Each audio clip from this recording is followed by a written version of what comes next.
Capturan a integrantes de una banda delictual que habría participado en una encerrona ocurrida el fin de semana en la comuna de Quilicura. En esa oportunidad la víctima logró eludir a los asaltantes con una arriesgada maniobra.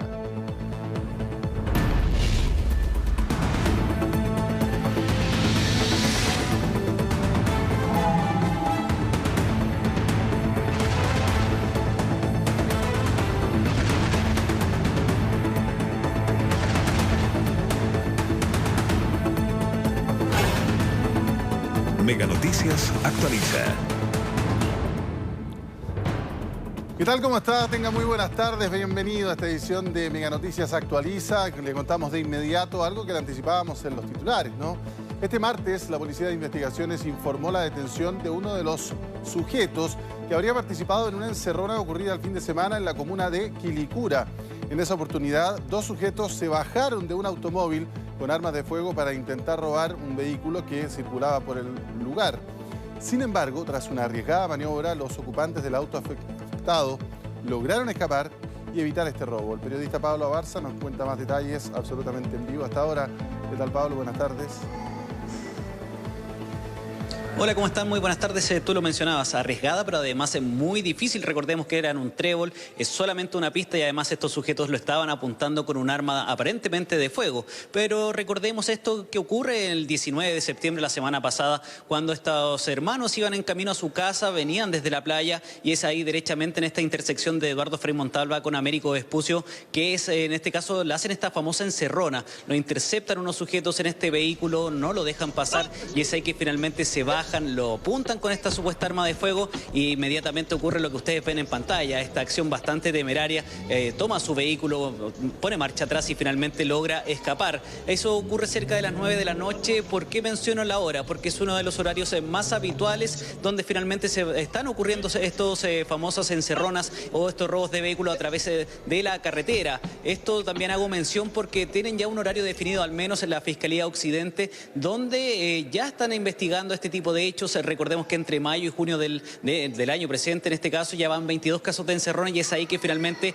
la Fiscalía Occidente está creando esta unidad especializada. También ya está en conocimiento de Carabineros que están redoblando los esfuerzos y que incluso tienen por 24 horas también un funcionario de Carabineros revisando las cámaras constantemente para que ocurran esto. Pero también finalmente hay otro tema que apunta a estos delincuentes. Uno primero es que buscan lugares alejados de testigos, de vecinos y que también sea poco iluminado. Esto para no tener testigos, obviamente. Segundo, para poder escapar de forma rápida. Recordemos que una víctima se puede demorar entre 1 hora y 1 hora 10 minutos para, en este caso, realizar una denuncia. De ahí la importancia para estos delincuentes de hacerlo en estas autopistas. Le da lo mismo la velocidad, también el lugar, porque en eso, dentro de ese rango de 1 hora, incluso se podrían dar la vuelta completa a Américo Vespucio. Así que eso es uno de los puntos que tiene que revisar ahora Carabineros y que finalmente tiene que estar bastante atento también parte de las gerencias de las autopistas que ya están preocupados y que están viendo algún plan para finalmente evitar esto. Pero lo que está claro es que de la seguridad al menos se tiene que preocupar Carabineros. Ellos están constantemente monitoreando estos hechos.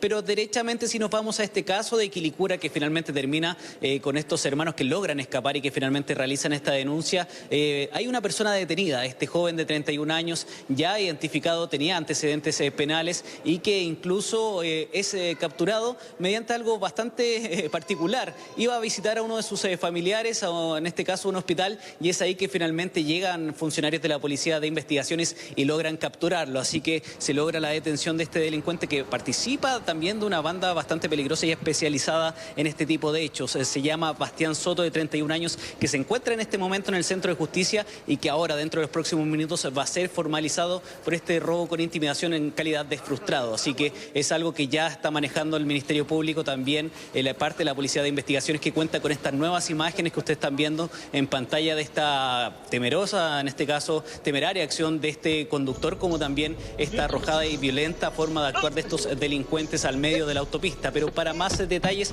pasemos a escuchar las declaraciones de la policía. Bueno, el día de ayer, en horas de la tarde, se logra la detención de un sujeto mayor de edad con antecedentes policiales, componente de una banda criminal, que en el 19 de septiembre, alrededor de las 19:20 horas, junto a otros 2 individuos por lo menos, en un vehículo proceden a interceptar o llamado encerrona a otro vehículo. Mediante una cámara que mantenía la víctima en su vehículo, logramos poder recuperar alguna evidencia, lo cual fueron aportados al Ministerio Público y lograr la detención de este sujeto.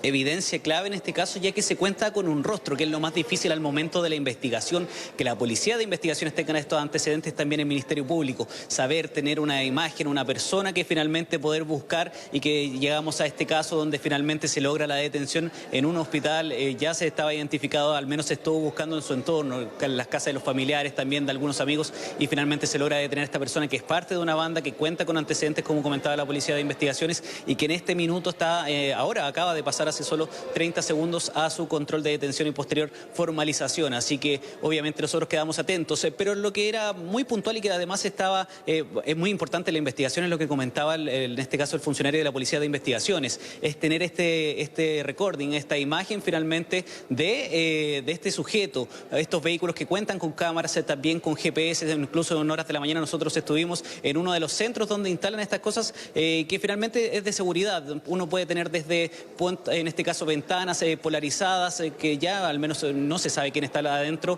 como posteriormente láminas de seguridad que no rompan los vidrios, y posteriormente estos GPS corta corriente, y además todo este seguimiento. Es algo bastante puntual y además que puede servir. Así que obviamente nosotros conversamos con algunos expertos en seguridad y esto fue lo que nos dijeron. Existen muchas opciones de sistema de encerrona, de antirrobo y de antiasalto y portonazo. Ahora la gente lo tiene que empezar a adquirir, tiene que tomar conciencia y empezar a comprar estos productos, que no son caros. La más efectiva, y alguna de las que me gusta más, aparte de la alarma, es el GPS. El GPS no tan solo te hace un registro del recorrido del auto, sino que también le puedes cortar la corriente. Y ese corte de corriente lo puedes hacer desde cualquier equipo, de un teléfono o de un computador o del teléfono de una persona que vaya pasando. Se lo pides y desde el mismo teléfono le puedes cortar la corriente. Bueno, eso es parte de las recomendaciones, pero lo primero y lo primordial en este caso es que si se ven expuestos ante una situación de estas de violencia, donde finalmente están siendo apuntados con un arma de fuego, lo mejor es entregar el vehículo. Si cuentan con esta medida de seguridad, claro, uno entrega el vehículo, no va a alcanzar a andar más de 30 o 40 minutos y al menos ya van a estar siendo monitoreados, seguidos por este GPS. Así que recomendaciones que obviamente sirven, y nosotros también los dejamos invitados a que se sigan informando a través de nuestras plataformas digitales. Primero con esta detención y posteriormente formalización en este momento en el Centro de Justicia. De todas maneras, Pablo, un millón de gracias por tu reporte. Que tenga buenas tardes. Buenas tardes. Tengan muy buenas tardes. Segunda jornada de primavera y bastante calurosa en Santiago y en gran parte de la zona central. Vamos a revisar la temperatura que tenemos a esta hora en la capital. Si bien los amaneceres todavía están algo frescos, las máximas van a estar bastante calurosas tanto hoy como mañana, día miércoles. Cielo completamente despejado, lo que nos deja a esta hora índice de radiación ultravioleta en niveles altos, 20 grados con un 44% de humedad relativa en el ambiente. Todavía quedan algunos grados que suba la temperatura. Vamos a revisar qué nos depara esta jornada y además 2 días más, día martes, miércoles y hasta el día jueves acá en Santiago. Mañana la jornada más calurosa de lo que va de esta primavera y también de esta semana. Hoy día vamos a llegar hasta los 28 grados en algunas comunas, otras quedarían en los 27, a eso de las 5:30 de la tarde se daría la temperatura máxima. Mañana amanecemos con 6, llegamos hasta los 31 grados en el centro capitalino, también despejado y con índice de radiación ultravioleta a niveles altos, condición que se mantiene hasta el día jueves, pero ya la mañana bastante nubosa, lo que va a permitir que la tarde no sea tan calurosa. 7 la mínima, 23 grados el valor más alto de temperatura en el centro de la capital, producto de ingreso de nubosidad costera tanto jueves como también día viernes, temperaturas mucho más acorde a la época. Vemos imágenes en vivo de una capital completamente despejada, contaminación por supuesto típica en la parte más baja, pero que está dentro de los índices buenos de calidad del aire en toda la región metropolitana. Más ratito actualizamos la temperatura en la capital y hablamos también del resto del país. Que tengan muy buenas tardes.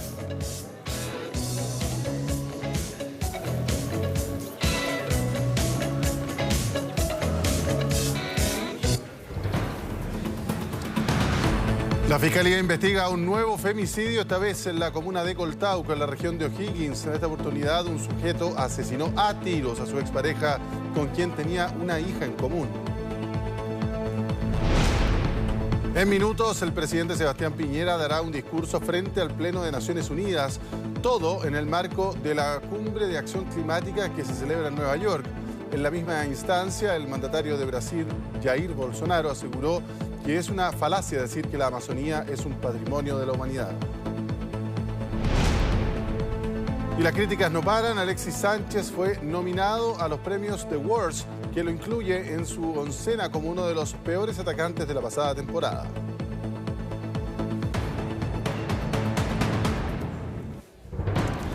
Y vamos con otras informaciones. La Brigada de Homicidios de la Policía de Investigaciones está tras un femicidio ocurrido en la comuna de Coltauco, en la región de O'Higgins. Un sujeto de 38 años le disparó a su expareja, según dijo a la policía, motivado por los celos.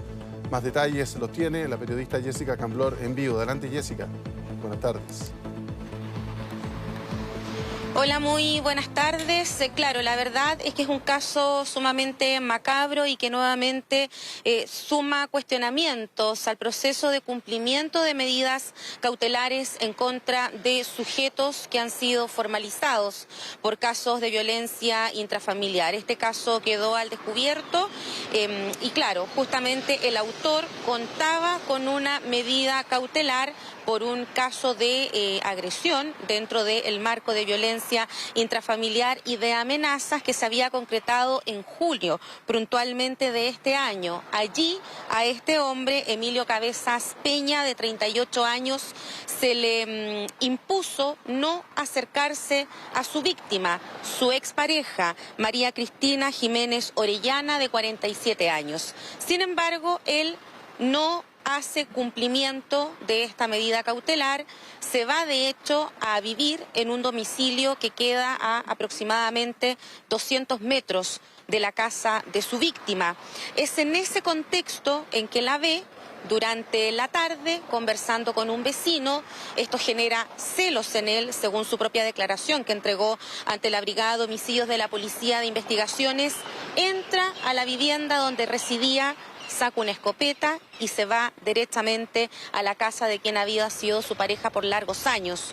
Le dispara en al menos 4 oportunidades, él escapa, pero así y todo fue detenido por los detectives de la Policía de Investigaciones que ya estaban al tanto de esta situación y lideraban las diligencias para aclarar este nuevo femicidio, lamentablemente el número 34 que se registra en nuestro país en lo que va del año. Los quiero invitar a revisar lo que pudimos conversar justamente con los detectives de la Policía de Investigaciones que nos entregan más detalles del contexto, la cronología de este asesinato. Veamos. Se realizan diligencias para establecer la responsabilidad de la persona que en este momento se encuentra detenida, la cual será puesta a disposición de la Brigada de Homicidio para continuar con las diligencias, como asimismo un parlamento de testigos para establecer fehacientemente las circunstancias en que ocurrió el hecho. Aún nosotros no hemos tenido acceso a él, todavía no se entrevista al respecto, solamente tenemos los antecedentes preliminares que lo entregó Carabineros, quien, de acuerdo a los antecedentes que recabaron en el lugar, se trasladaron al domicilio de este y procedieron a su detención. Y son antecedentes que también faltan aún por sumar en la carpeta de investigación, de la cual se dio lectura durante esta jornada y en los juzgados de garantía de O'Higgins, donde este sujeto fue formalizado. Se amplió su detención para el día viernes, básicamente porque faltan antecedentes como, por ejemplo, el informe complementario que tiene que elaborar la Brigada de Homicidios de la Policía de Investigaciones, pero también el informe de autopsia que se hizo al cuerpo de la víctima de esta mujer, María Cristina Jiménez Orellana, ahí en el Servicio Médico Legal de la región. Son dos antecedentes importantes con los que no se contaba por parte del Ministerio Público durante esta mañana, así es que finalmente el día viernes van a estar a disposición del fiscal para que haga lectura de ellos y pueda interponer cargos concretos en contra de este sujeto que está actualmente detenido. Yo los quiero invitar en este minuto a revisar parte de las declaraciones del fiscal que lidera las diligencias para aclarar este nuevo femicidio. Es un hecho que lamentablemente resulta fallecida una persona de sexo femenino. El hecho ocurrió cerca de las 18 horas, 17:50 horas, fallecida por impactos balísticos, un arma de fuego, una escopeta que fue recuperada en manos, y esto en atención al autor que está detenido. Sería el ex conviviente de la víctima, en la cual había una hija en común de 3 años de edad.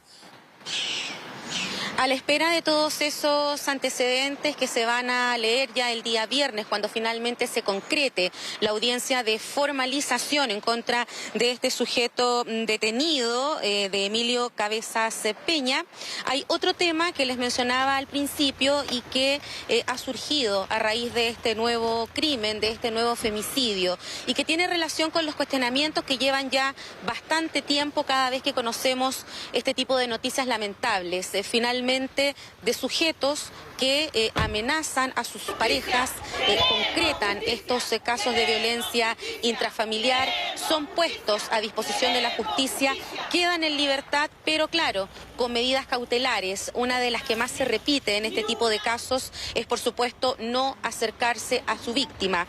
En este caso era justamente la medida que tenía que cumplir Emilio Cabezas y que derechamente ignoró, porque una vez iniciado este proceso, cuando él concreta las amenazas y la violencia en julio pasado, se dispone esta cautelar, él la ignora y busca un domicilio a unos 200 metros de la casa de su víctima y a quien finalmente asesina de esta manera cruel. Hablamos de María Cristina Jiménez Orellana.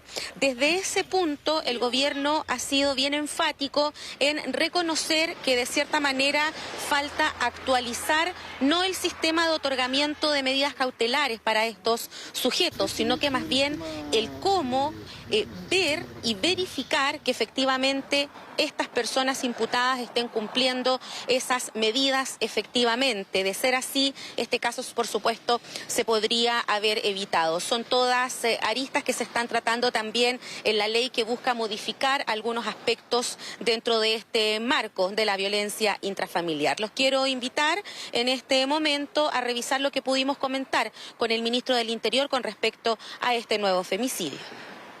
Es prioritario para nosotros poder tratar de impedir en todo lo que sea una acción más eficaz de nuestra acción policial, del Ministerio Público, de la acción de la justicia, de lo que como gobierno podamos colaborar, de lo propio que hace la ministra Pla desde el Ministerio de la Mujer y de Género, tratar de evitar los femicidios. No sobra ninguna mujer en Chile y nuestro Estado y nuestra institucionalidad tiene que tener la máxima capacidad para proteger a todas aquellas mujeres que puedan estar en riesgo de ser víctimas de una situación de violencia.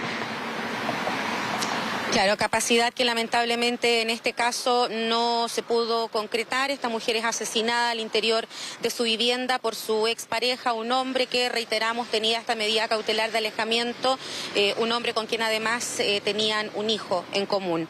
Vamos a quedar pendientes de lo que ocurra el día viernes cuando finalmente se concrete esta audiencia de formalización, donde el detenido estaría ya enfrentando cargos por femicidio, desacato y también por el cargo de la tenencia de este arma de fuego con que finalmente ataca a su exmujer. Vamos a quedar pendientes de todos esos avances.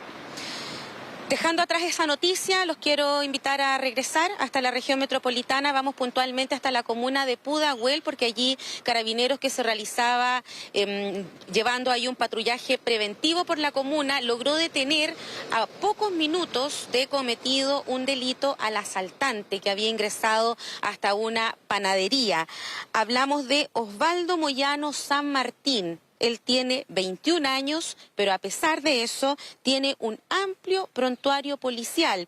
Por ejemplo, antecedentes previos por narcotráfico, daños y también lesiones. Pero además, Carabineros le imputa otros 3 delitos similares al que cometió en las últimas horas y por el cual fue arrestado. Él se movilizaba en bicicleta, ingresa hasta una panadería ubicada en el sector de San Pablo con La Estrella, intimida con un arma de fuego al dueño y a los trabajadores, saca del lugar un poco más de 2 millones de pesos pertenecientes a la recaudación del día y escapa.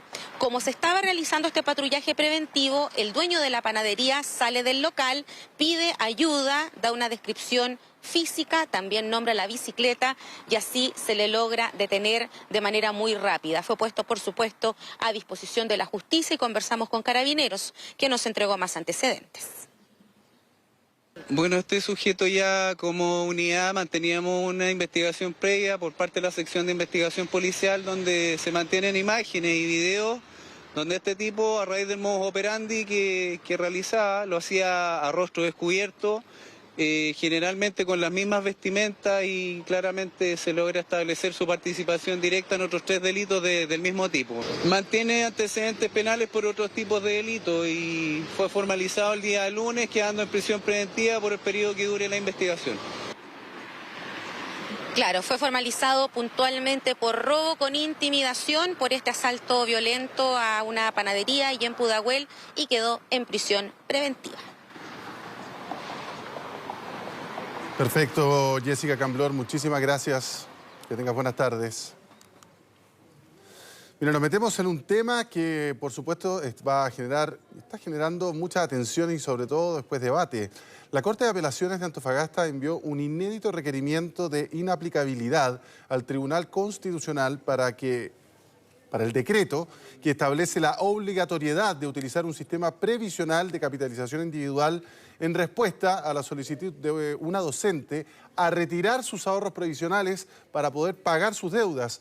Eso obviamente generó un debate en torno a la posibilidad de que las personas puedan acceder a la totalidad de estos ahorros de los fondos de pensiones. Catalina Muñoz sigue de cerca este tema y nos va a entregar más detalles. Catalina, buenas tardes.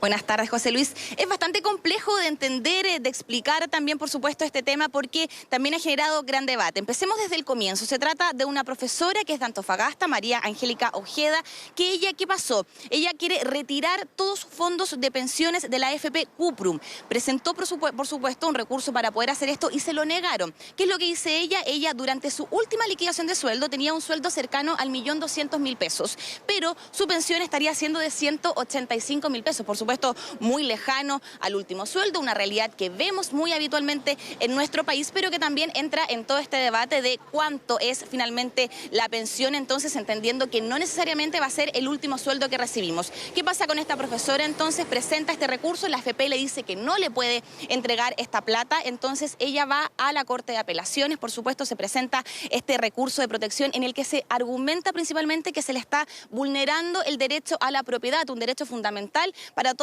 los ciudadanos chilenos, que por supuesto a ella dice le están vulnerando al no entregarle esta plata que se dice es de ella. ¿Ella para qué la quiere? Es para pagar sus deudas, sobre todo hipotecarias, no tiene cómo pagar su casa, y por supuesto ahí también hay un tema social que vemos día a día en los pensionados de nuestro país. El tema por supuesto ha escalado, también la Corte de Apelaciones de Antofagasta le está consultando al Tribunal Constitucional para saber qué pueden hacer, porque la verdad es que no hay mayores antecedentes al respecto, pero al menos el gobierno ya se pronunció al respecto a este caso y también quieren aclarar que no van a meterse, quieren decir, en lo que va a decir, por supuesto, el Poder Judicial, pero por supuesto también tienen una opinión, entendiendo además que estamos en medio de un debate legislativo que tiene que ver con la reforma previsional. ¿Qué dijo el ministro del Trabajo durante la mañana? Pasamos a escuchar.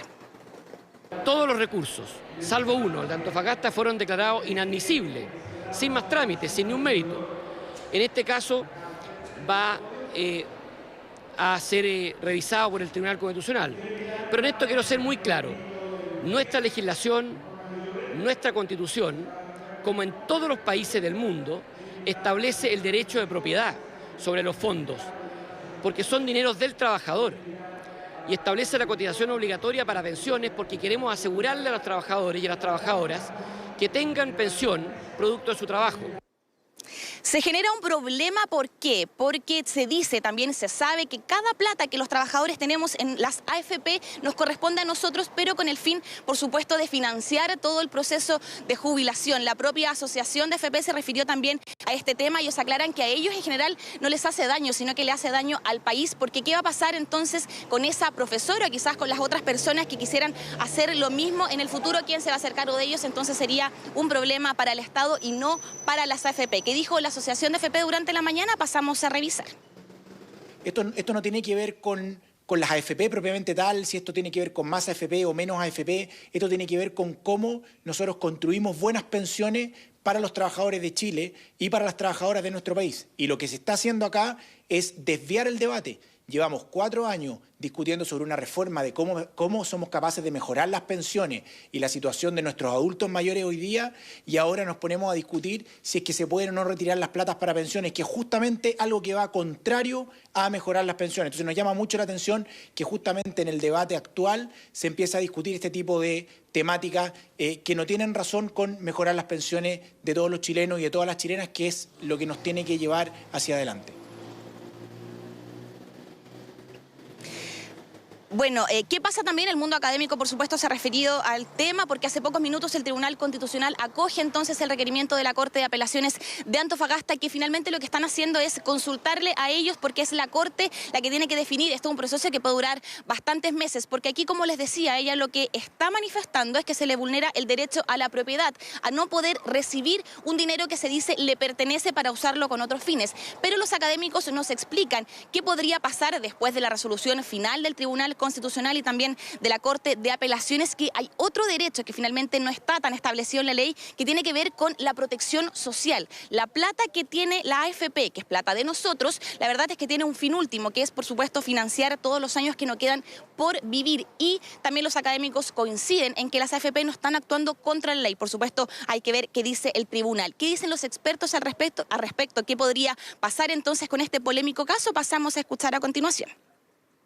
El decreto de ley 3500 establece el derecho de las administradoras de fondos de pensión a retener los fondos hasta la edad de jubilación, salvo que el pensionado opte por una pensión anticipada. Solo en esas situaciones esos fondos se liberan en la forma prescrita por la ley.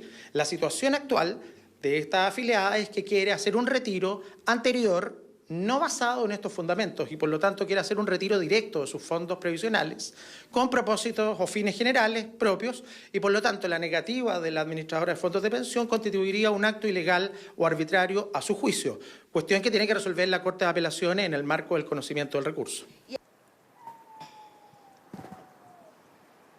Que acaba de llegar, se ha liberado un comunicado de prensa por parte del Tribunal Constitucional. Lo voy a leer textual y lo voy a intentar explicar.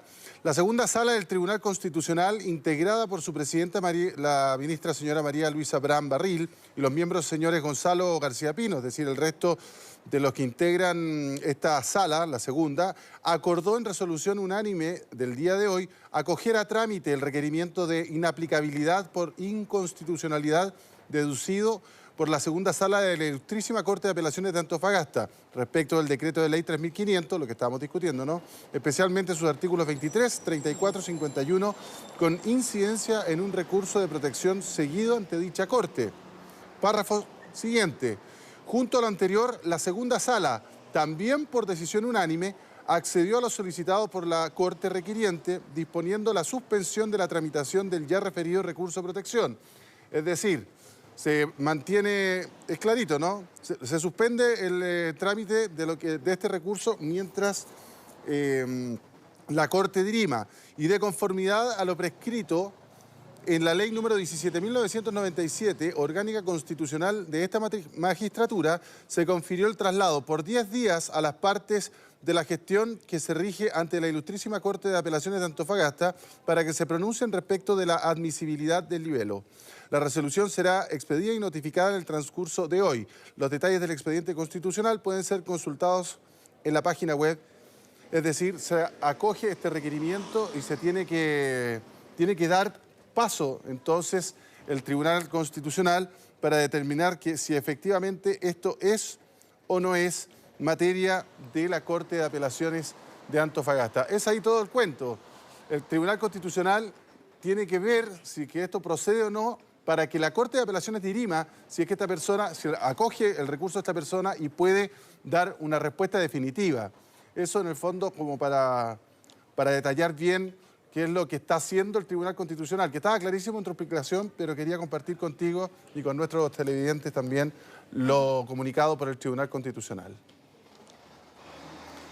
Sí, que finalmente, José Luis, esto con la resolución del Tribunal Constitucional está recién comenzando. Pueden pasar muchos meses y, como también tú lo decías, es la Corte de Apelaciones de Antofagasta la que va a tener que definir, pero claro, el tema es bastante polémico porque además se viene de algo muy social. Incluso los académicos nos explicaban, hay que tener en cuenta también que esta profesora es apoyada por el movimiento No Más AFP, que bien sabemos ha estado de parte, por supuesto, de terminar con las administradoras de fondos de pensiones. Incluso hace un tiempo atrás llamó a la gente a cambiarse al fondo. Eso no le quita legitimidad a lo que ella quiere hacer, que quede bien claro eso, pero hay que tener claro, por supuesto, también los derechos de cada ciudadano, el derecho a la propiedad, que estos fondos efectivamente son de todos los trabajadores, pero hay que proteger la protección social, valga la redundancia, de qué va a pasar con esa profesora si es que se llegara a pasar su plata el resto de los años que le quedan por vivir. Y ahí es donde tendría que cambiar la ley, porque los académicos se nos aclaran entonces, las AFP están funcionando acorde a la ley. Hay que ver, por supuesto, qué pasa, estaremos muy atentos, es un tema que llama también la atención, como yo les decía, en medio de un debate sobre la reforma previsional. Así que estaremos muy atentos a saber qué pasa con el Tribunal Constitucional y también con la Corte de Apelaciones de Antofagasta. Básicamente, hay que entender que el Tribunal Constitucional, lo que se busca, la Corte, es que si le da permiso o no para dirimir en este debate. Ahora, hay ejemplos que hay que mirar cerquita. En Perú se permitió hacer esto y la verdad es que ha generado bastantes problemas en las personas que han ocupado esos ahorros para pagar deudas o para otros tipos de situaciones y después quedan sin pensión. Ese es el debate que tenemos que tener. Y cuánto de libertad hay en nuestra decisión sobre esos fondos y cuánto efectivamente hay que proteger a través de la institucionalidad del Estado el bienestar social, como tú bien lo señalabas. Catalina, 1.000.000 de gracias. Vamos a quedar muy atentos a la resolución del Tribunal Constitucional. Buenas tardes. Así es. Buenas tardes. Interesante debate que el que se abre con ese requerimiento de la Corte de Apelaciones al Tribunal Constitucional. Bueno, le queremos compartir imágenes de Santiago absolutamente en vivo. Recuerden que para hoy la capital espera una temperatura máxima de 28 grados. Pero si usted encuentra que va a ser calor, mañana esperamos 31. El tema es que hay una oscilación térmica entre los 6 grados en la mañana a prácticamente 30, si usted quiere le doy un promedio, y eso genera que usted se puede resfriar, se puede salir muy desabrigado pensando que va a hacer calor, y ojo, hay que vestirse como cebolla, eso es lo que nos recomiendo.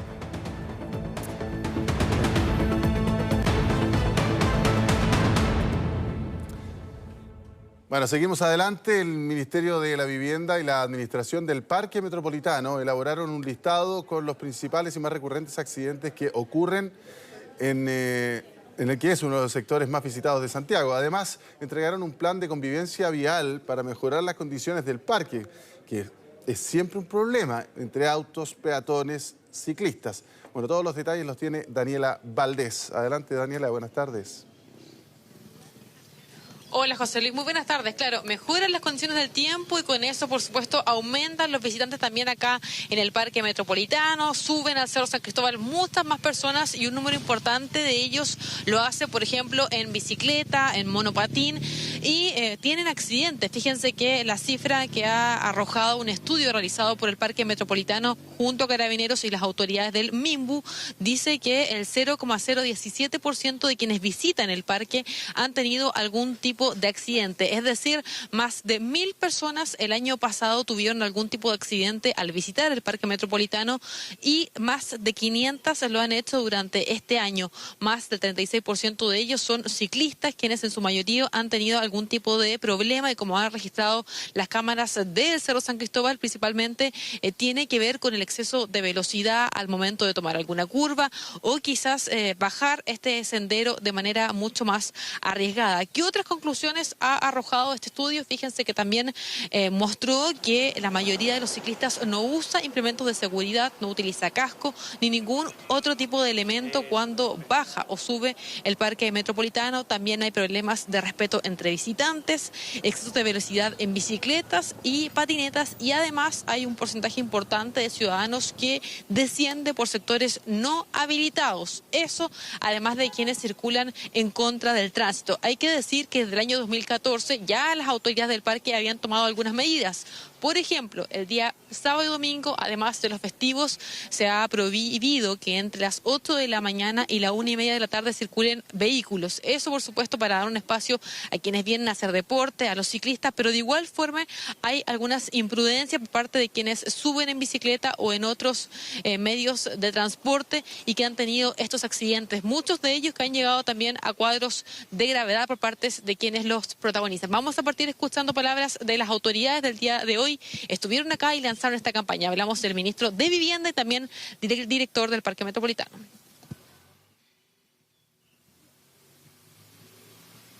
Parque Met es un lugar muy seguro.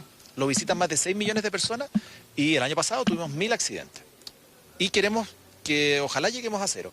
El 0,017% de los que nos visitan sufren accidentes en nuestra visita acá. Por ejemplo, cuando suben en bicicleta o nos visitan en las famosas patinetas o descienden por lugares no habilitados. Y evidentemente eso no solamente es un accidente menor, sino que muchas veces compromete la integridad física de las personas y no queremos que eso ocurra. Nosotros tenemos segregación vial los fines de semana de manera de también de poder dar un entorno más seguro. Nosotros tenemos una segregación vial hasta las 1:30 de la tarde, los días sábado y domingo y también los días festivos. De manera que entonces es un llamado también para que las personas ocupen esos horarios para desplazarse. En esos horarios no hay vehículos que ingresan al parque, no hay buses que ingresan al parque, por lo tanto es el horario donde deben ser las personas desplazarse con mayor seguridad. De igual forma, lo más importante tiene que ver con el exceso de velocidad. La velocidad límite en el Parque Metropolitano es de 30 kilómetros por hora, pero de todas formas, en muchas ocasiones es sobrepasado por quienes suben o bajan estos senderos. Les decía yo que además la ley de convivencia vial también rige al interior del Parque Metropolitano. Hay una tenencia de carabineros instalada, así que también hay fiscalización y va a haber control, especialmente de lo que tiene que ver con el uso de estos artefactos de seguridad, especialmente del casco que muchas personas omiten cuando suben durante el fin de semana y lo hacen con niños y eso también ha generado algún tipo de accidentes. ¿En qué consiste la campaña? Bueno, esta campaña tiene 4 ejes y se va a ver plasmada en varias gráficas que hay instaladas no solo en el frontis del Parque Metropolitano, sino que también a lo largo de todo el trayecto. Esta campaña tiene 4 ejes. Ponle cabeza, ponle ojo, ponle freno y además cariño para que así quienes suban, por supuesto, tengan mucha más precaución y les decía yo, lo hagan principalmente respetando los límites de velocidad. De todas formas, había conciencia de los ciclistas el día de hoy, durante la mañana, cuando les preguntamos qué precauciones tomaban ellos, nos comentaron cómo lo hacían y también son conscientes de a veces los errores que ellos cometen. Escuchemos lo que nos dijeron. Generalmente vengo frenando porque las bajadas son muy pronunciadas, entonces lamentablemente los ciclistas en general es imprudente, bajan rajado, entonces... Y no debieran subir los fines de semana los ciclistas porque viene mucha gente a pasear. Siempre estamos viendo que no haya tantos vehículos y siempre cuando vamos en bajada intentamos andar lo más lento posible. Siempre estar preocupada de la gente que puede estar pasando y los vehículos igual, porque siempre van subiendo y bajando vehículos a cada rato. Tener cuidado cuando hay más gente, especialmente los fines de semana. Tratar de ir disfrutando el camino, pero no ir demasiado a la ofensiva, digamos.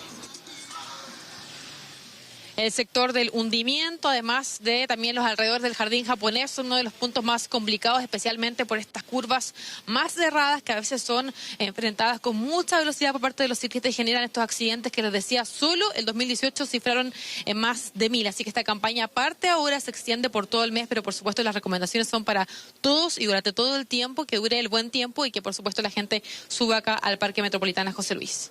Perfecto, Daniela, 1.000.000 de gracias. Hay que tener respeto por los demás y, por supuesto, cuidado con uno mismo, ¿no? Eso es muy importante. Gracias, que tenga buenas tardes. Buenas tardes. Muy bien, ahora queremos invitarlo a revisar algunas de las noticias que estamos tratando aquí en Mega Noticias Actualiza. Comenzamos con esto, ¿no? Capturaron a un integrante de esta banda delictual que habría participado en una encerrona ocurrida el fin de semana en la comuna de Quilicura. En esa oportunidad, recuerde el video, la víctima logró eludir a los asaltantes con una maniobra muy arriesgada. Por supuesto, estamos muy pendientes de esto. En minutos, el presidente Sebastián Piñera dará un discurso frente al Pleno de las Naciones Unidas, todo en el marco de la Asamblea, ¿no? Luego de esta cumbre climática, de acción climática realizada ayer también ahí mismo en Nueva York. En la misma instancia habló el presidente de Brasil, Jair Bolsonaro, quien entre otras cosas aseguró que es una falacia decir que la Amazonía es patrimonio de la humanidad. Y le contamos que la Fiscalía investiga lamentablemente un nuevo femicidio, esta vez en la comuna de Coltauco, en la región de O'Higgins. En esta oportunidad un sujeto asesinó a tiros a su expareja, con quien además tenía una hija en común. Y en materia deportiva estamos pendientes de lo que le sucede ahora a Alexis Sánchez. Las críticas no paran por lo que fue nominado a los premios The Worst, que lo incluye en la oncena como uno de los peores atacantes, pero ojo, de la temporada pasada, cuando no tuvo un buen pasar en el Manchester United de Inglaterra. Bueno, vamos con otras informaciones porque la ministra de Educación, Marcela Cubillos, presentó su defensa frente a la acusación constitucional que fue presentada en su contra. Bueno, en el contexto, la secretaria de Estado asegura que las imputaciones que se le han hecho carecen de fundamento. Todo se lo vamos a preguntar a doña Silvia Córdoba, absolutamente en vivo. ¿Cómo está, Silvia? Buenas tardes.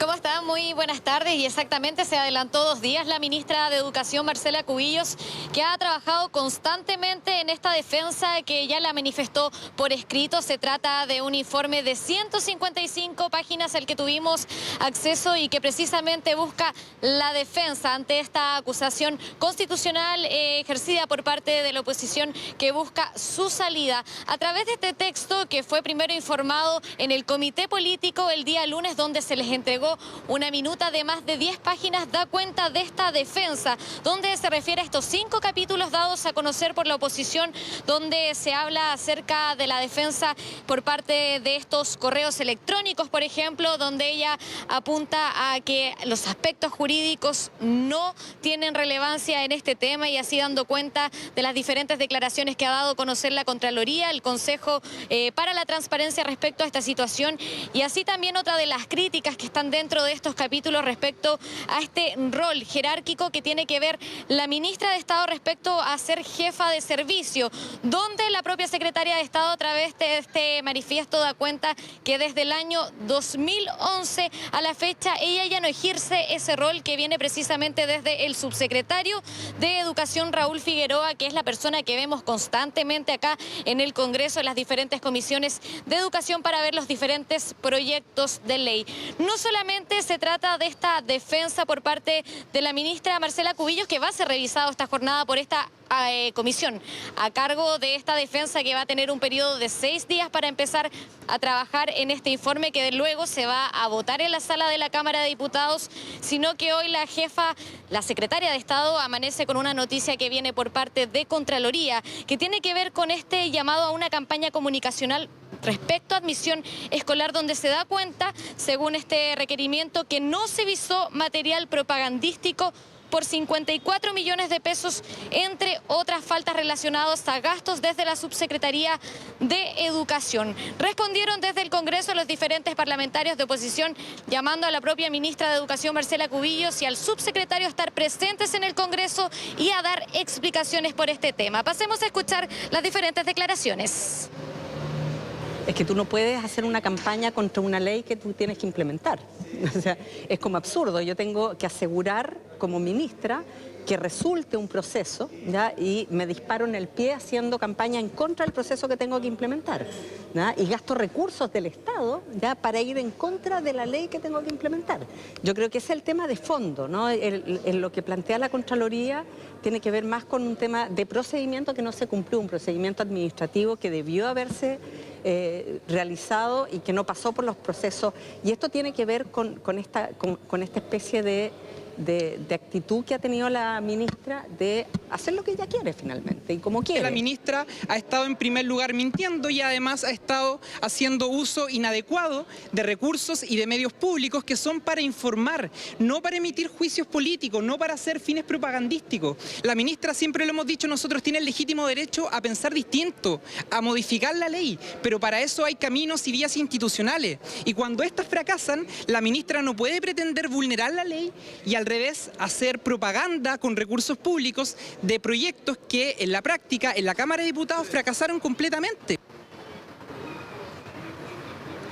Si bien aseguran desde la oposición este llamado a por qué el Ministerio de Educación no transparentó esta situación, este informe dado a conocer por la Contraloría, que nosotros nos comunicamos con ellos y han asegurado que este informe fue realizado de forma propia desde este lugar a partir del año pasado, a fines del año 2018, donde fue así que el 5 de agosto es que se publica vía transparencia a través de la página de Contraloría este informe, para que luego en los próximos días ya se haya notificado al Ministerio, donde es ahí donde aseguran los parlamentarios de la oposición es que debería haber estado en esta página web este tipo de irregularidades que se deberían haber dado cuenta, porque ellos mismos aseguran que lo debiesen haber incorporado esta acusación constitucional, asegurando que es un hecho grave, pero que todavía ya aseguran de este ente fiscalizador es que van a tener un periodo de 60 días que ya se van a acabar en octubre, porque recordemos que se mencionó esto al Ministerio de Educación hace bastante tiempo,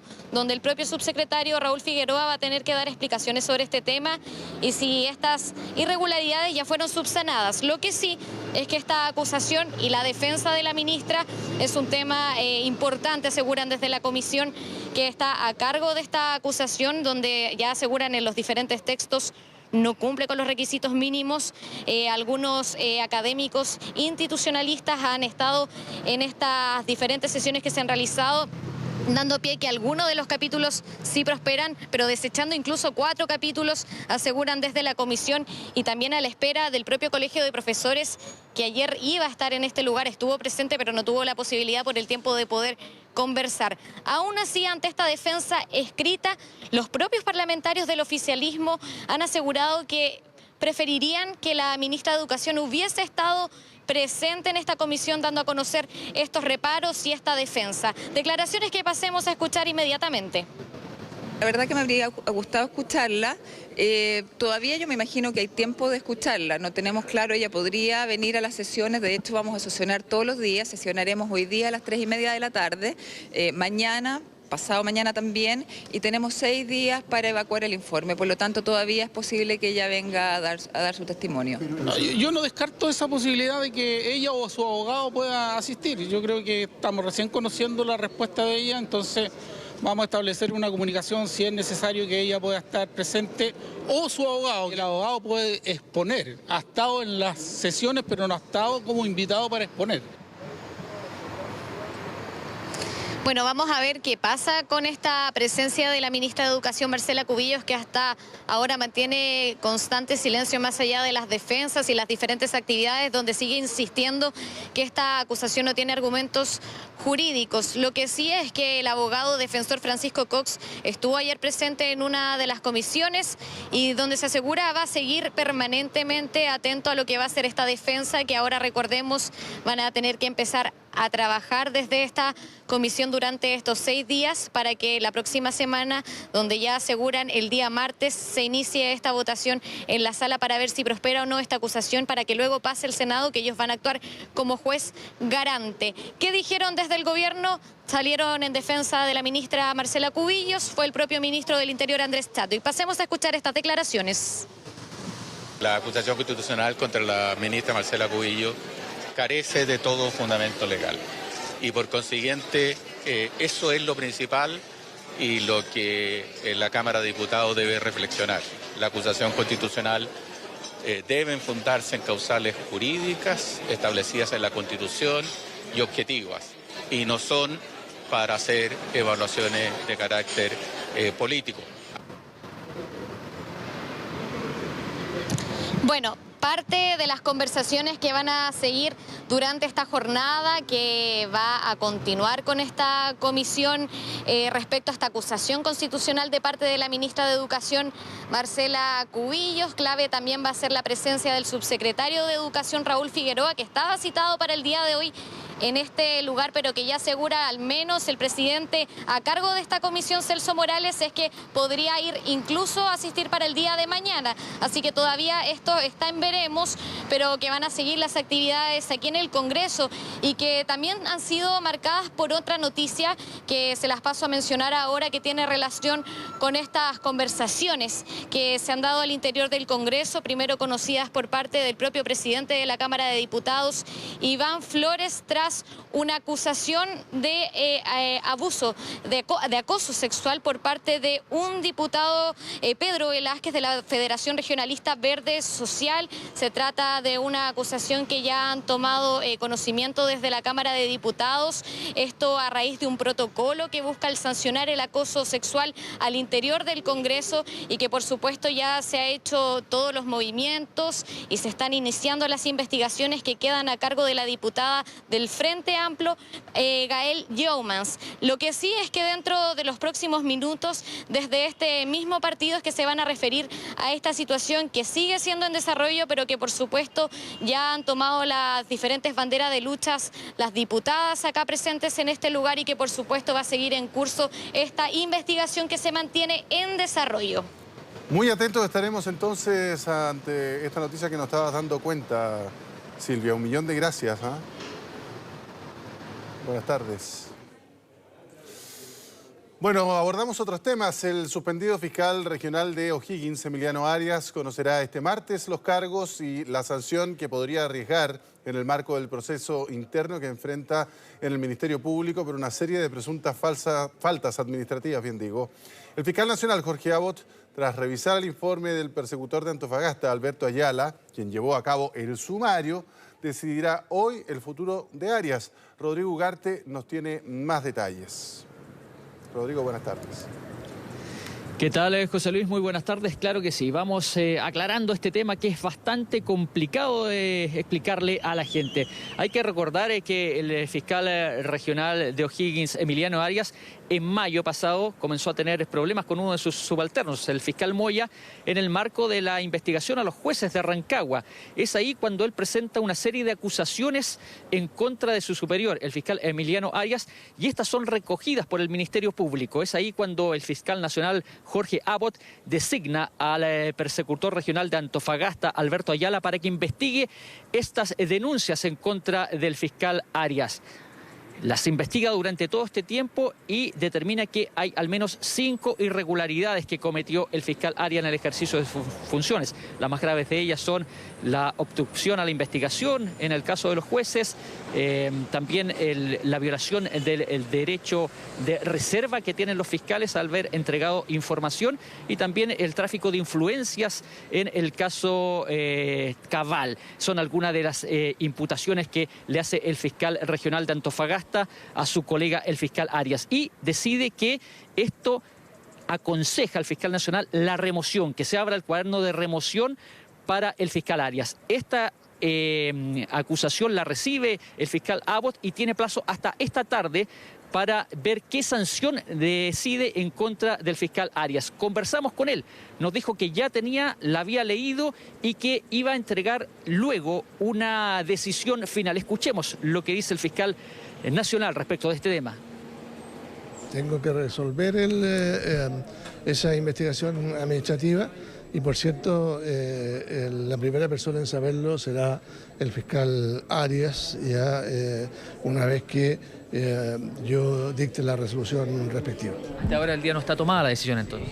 No está firmada la reunión, la resolución. O sea, podríamos decir que ya la tomó, pero todavía no es de conocimiento público. Estoy trabajando en ella para afinarla, ya, y en definitiva les reitero, ya, quien debe conocer primero la decisión es el fiscal Arias. En consecuencia, una vez que él sea notificado, pues bien lo podremos hacer pública.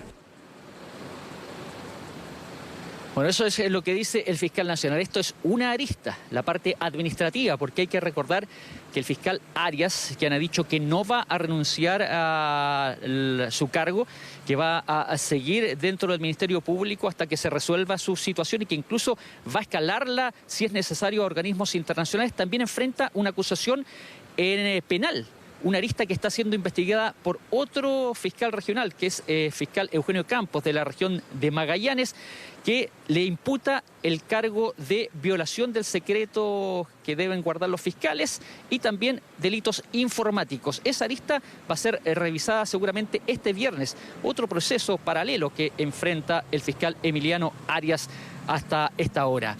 También hoy hubo noticias en el marco de la investigación que lleva la ministra Romy Rutherford respecto del general Oviedo, ex comandante en jefe del ejército, quien ya ha declarado por tercera vez en 2 semanas.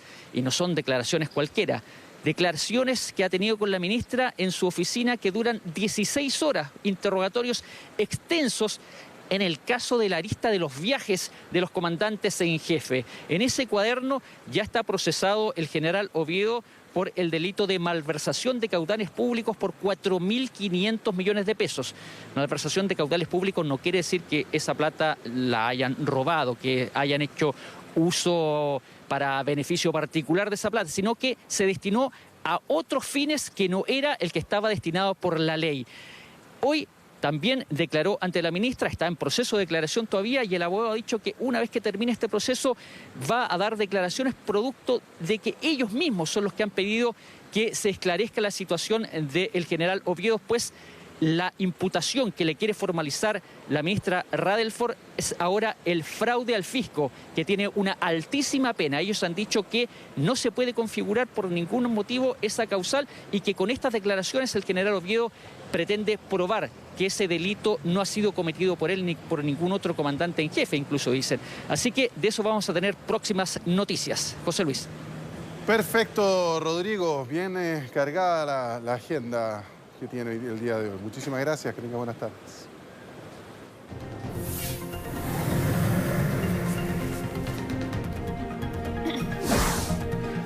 Claro, después de esta acción climática en Nueva York, organizada por la ONU, viene la Asamblea General de la ONU. Así es que están exponiendo cada uno de los mandatarios.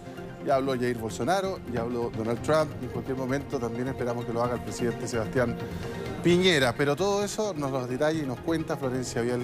¿Qué tal, Florencia?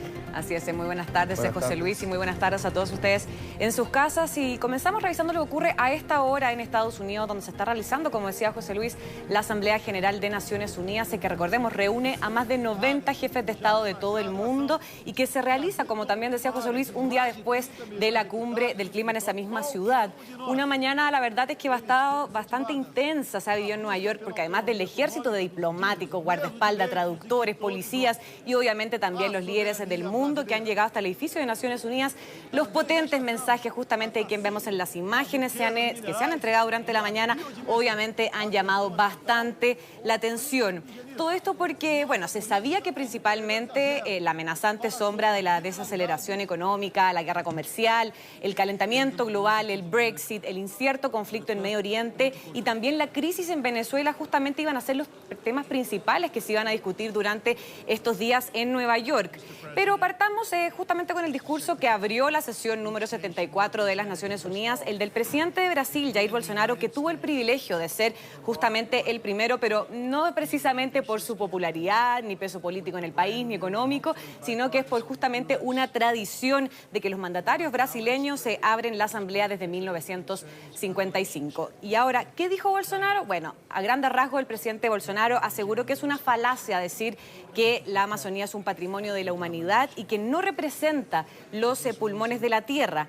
En segundo lugar, aseguró que la Amazonía no está siendo devastada ni consumida por el fuego, como dicen la prensa mentirosa. Y en tercer lugar, denunció que las personas que los están atacando claramente no están preocupados por los indígenas que están en la Amazonía, sino que porque quieren las riquezas naturales de esa zona. Tenemos las declaraciones de Jair Bolsonaro, escuchemos y luego seguimos comentando.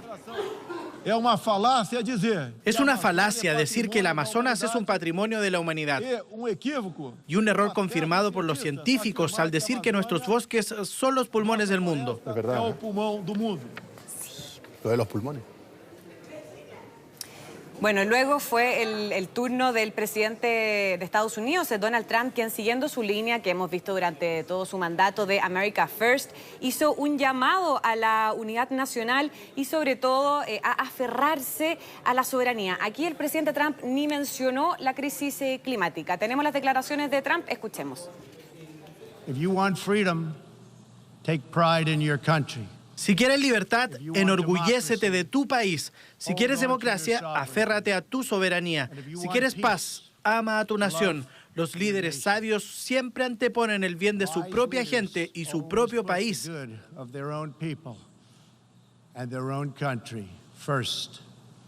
El futuro no le pertenece a los globalistas. El futuro le pertenece a los patriotas.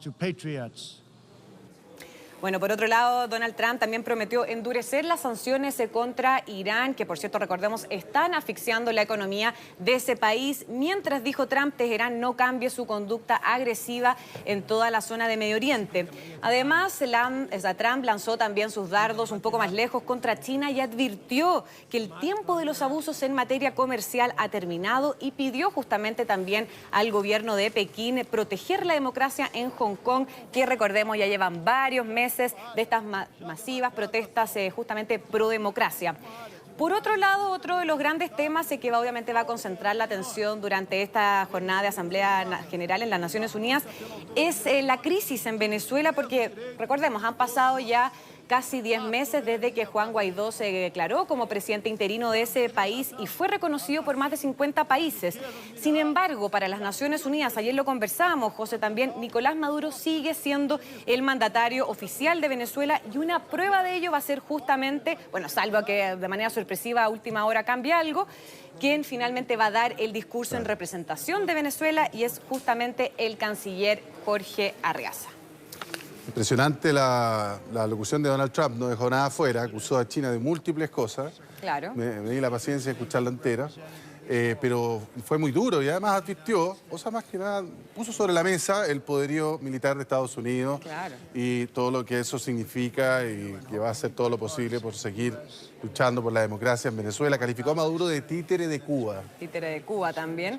Pero lo que más también llama la atención es que justamente no mencionó, no abrió ningún término sobre la crisis climática, calentamiento global, ni siquiera que ayer fue esta cumbre del clima en su país, nada, absolutamente silencio respecto a ese tema que también da a entender un poco que él obviamente lo quiere rechazar a propósito. Y no es su preocupación. No es su preocupación. Bien, y ahora seguimos en Estados Unidos, luego que cientos de personas salían a las calles de la ciudad de Washington a protestar justamente contra la crisis del clima y también contra la inacción de los líderes políticos de ese país. Fueron varias manifestaciones, como vemos en las imágenes, en distintos puntos de la capital que tenían como objetivo bloquear la ciudad y para eso interrumpieron el tráfico durante varias horas con lienzos, cadenas humanas e incluso un barco amarillo que vamos a ver posteriormente en nuestro apoyo de imágenes en medio de la calle. Todo esto luego que ayer, bueno, lo conversamos, se llevó a cabo en Nueva York la cumbre sobre la acción climática de Naciones Unidas, donde, recordemos, 66 líderes de todo el mundo se comprometieron a alcanzar la neutralidad en carbono para el año 2050. Es decir, se comprometen a reducir al máximo sus emisiones de dióxido de carbono y compensar también el resto, por ejemplo, plantando árboles que absorben carbono en la atmósfera. Y pese a que las promesas de esta cumbre, la verdad es que no tienen un valor, por ejemplo, legal, son consideradas, la verdad, como un trampolín para lo que va a ser la COP25 que se va a realizar en diciembre en nuestro país y posteriormente la COP26 que se va a realizar en Escocia y que es cuando, ojo, los países tienen que entregar a la ONU sus compromisos concretos y realistas sobre las medidas para mejorar el clima. Y volviendo a la cumbre, bueno, el encuentro también contó con la participación del reconocido actor estadounidense Harrison Ford, quien anunció que va a donar más de $20 millones para la protección del Amazonas. Escuchemos parte de las declaraciones de Harrison Ford. Llevamos 30 años hablando de salvar la Amazonía. Hace casi 30 años Sting realizó un concierto para salvar la Amazonía aquí mismo, en Nueva York, y seguimos conversando de esto.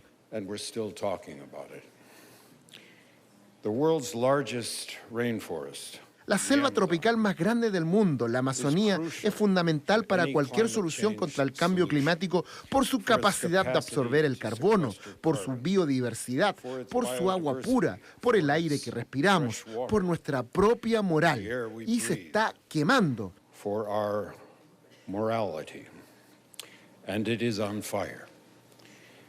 Cuando una pieza de su casa se está quemando, uno no dice una pieza de mi casa se quema, uno dice mi casa se quema y solo tenemos una casa. Es buena la analogía que hace de que uno no dice, claro, se me está quemando la pieza de la casa, se me está quemando la casa y dice justamente tenemos una sola casa.